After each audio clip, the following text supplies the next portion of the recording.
Hello friends, welcome to ನಂದ ಸವಿರುಚಿ. ಇವತ್ತು ನಾನು ಮಾಡ್ತಾ ಇರೋ ರೆಸಿಪಿ ಬಂದುಬಿಟ್ಟು ಹೆಸರು ಕಾಳಿನ ಮೊಳಕೆ ಪಲ್ಯ. ಇದು ನಮ್ಮ ಉತ್ತರ ಕರ್ನಾಟಕದಲ್ಲಿ ಮಾಡೋವಂಥ ಪಲ್ಯ. ಎಸ್ಪೆಷಲಿ ಉತ್ತರ ಕರ್ನಾಟಕದ ಬಸವೇಶ್ವರ ಖಾನಾವಳಿ ಅಥವಾ ಯಾವುದೇ ಖಾನಾವಳಿಗೆ ಹೋದರೂ ಈ ಥರ ಒಂದು ಮೊಳಕೆ ಕಾಳಿನ ಪಲ್ಯ ಕೊಡ್ತಾರೆ. ಈ ಪಲ್ಯ ಬೇರೆ ಬೇರೆ ಕಾಳು ಯೂಸ್ ಮಾಡಿ ಮಾಡಬಹುದು, ಆದರೆ ನಾನಿವತ್ತು ಹೆಸರು ಕಾಳಿನ ಮೊಳಕೆ ಪಲ್ಯ ಮಾಡ್ತಾಯಿದ್ದೀನಿ. ಇದನ್ನು ಮಾಡೋದು ಕೂಡ ತುಂಬ ಈಸಿ ಮತ್ತು ಸೂಪರ್ ಟೇಸ್ಟಿಯಾಗಿರುತ್ತೆ.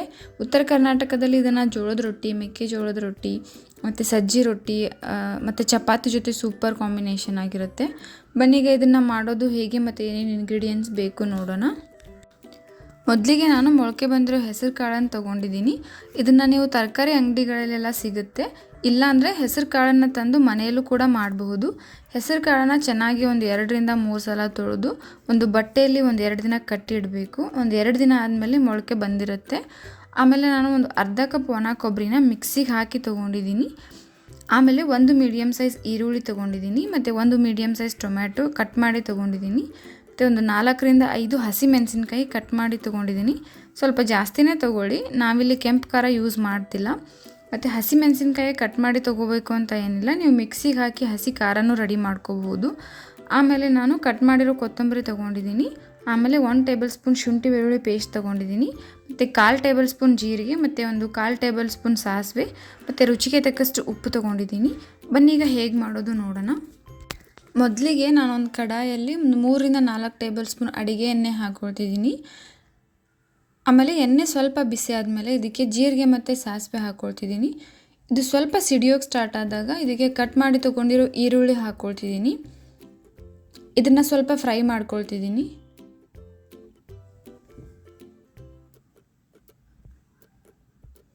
ಆಮೇಲೆ ಇದಕ್ಕೆ ಕಟ್ ಮಾಡಿರೋ ಟೊಮೆಟೊ ಹಾಕ್ಕೊಳ್ತಿದ್ದೀನಿ. ಮತ್ತು 1 ಟೇಬಲ್ ಸ್ಪೂನ್ ಶುಂಠಿ ಬೆಳ್ಳುಳ್ಳಿ ಪೇಸ್ಟ್ ಹಾಕ್ಕೊಳ್ತಿದ್ದೀನಿ. ಇದನ್ನು ನಾನೀಗ ಹಸಿ ವಾಸನೆ ಹೋಗೋವರೆಗೂ ಫ್ರೈ ಮಾಡ್ಕೊಳ್ತಿದ್ದೀನಿ. ಆಮೇಲೆ ಇದಕ್ಕೆ ಸಣ್ಣದಾಗಿ ಕಟ್ ಮಾಡ್ಕೊಂಡಿರೋ ಹಸಿ ಮೆಣಸಿನ್ಕಾಯಿ ಹಾಕ್ಕೊಳ್ತಿದ್ದೀನಿ.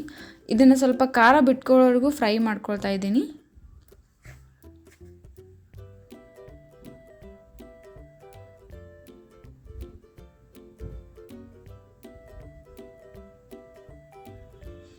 ಆಮೇಲೆ ಇದಕ್ಕೆ ಅರಿಶಿನ ಪುಡಿ ಹಾಕ್ಕೊಳ್ತಿದ್ದೀನಿ, 1.5 ಟೇಬಲ್ ಸ್ಪೂನ್ ಆಗುವಷ್ಟು.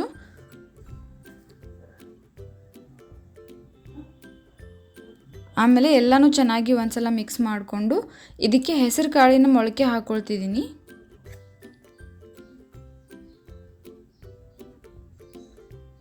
ಮೊಳಕೆ ಹಾಕ್ಕೊಂಡು ಒಂದ್ಸಲ ಚೆನ್ನಾಗಿ ಮಿಕ್ಸ್ ಮಾಡಿಕೊಂಡು ಆಮೇಲೆ ಇದಕ್ಕೆ ರುಚಿಗೆ ತಕ್ಕಷ್ಟು ಉಪ್ಪು ಹಾಕ್ಕೊಳ್ತಿದ್ದೀನಿ.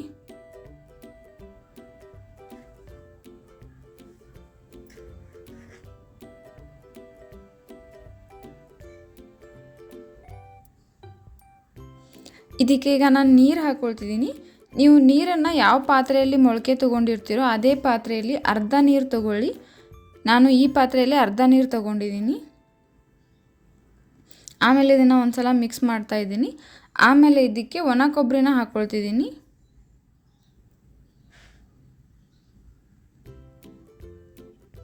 ಈಗ ಇದನ್ನು ಒಂದ್ಸಲ ಚೆನ್ನಾಗಿ ಮಿಕ್ಸ್ ಮಾಡಿಕೊಂಡು ಇದಕ್ಕೆ ಕಟ್ ಮಾಡ್ಕೊಂಡಿರೋ ತೊಗೊಂಡಿರೋ ಕೊತ್ತಂಬರಿ ಹಾಕ್ಕೊಳ್ತಿದ್ದೀನಿ.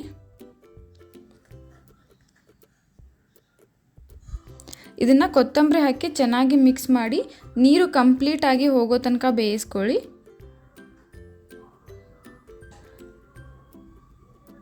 ಅಷ್ಟೇ, ಈಗ ಉತ್ತರ ಕರ್ನಾಟಕ ಖಾನಾವಳಿ ಸ್ಪೆಷಲ್ ಮೊಳಕೆ ಕಾಳು ಪಲ್ಯ ರೆಡಿ ಆಯಿತು.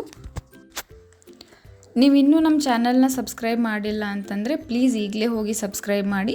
ಮತ್ತು ಇದೇ ರೀತಿ ನಾನು ಹಾಕೋ ಎಲ್ಲ ವೀಡಿಯೋ ನೋಟಿಫಿಕೇಷನ್ಗೆ ಪಕ್ಕದಲ್ಲಿರೋ ಬೆಲ್ ಐಕಾನ್ನ ಕ್ಲಿಕ್ ಮಾಡಿ. ಮತ್ತು ಈ ವಿಡಿಯೋ ನಿಮಗೆ ಇಷ್ಟ ಆಗಿದರೆ ಪ್ಲೀಸ್ ಲೈಕ್ ಮಾಡಿ, ಶೇರ್ ಮಾಡಿ, ಕಮೆಂಟ್ ಮಾಡಿ. ಮತ್ತು ಇದೇ ರೀತಿ ಟೇಸ್ಟಿ ರೆಸಿಪೀಸ್ಗೆ ನಮ್ಮ ಚಾನಲ್ನ ಸಬ್ಸ್ಕ್ರೈಬ್ ಮಾಡೋದನ್ನು ಮರಿಬೇಡಿ. Thank you.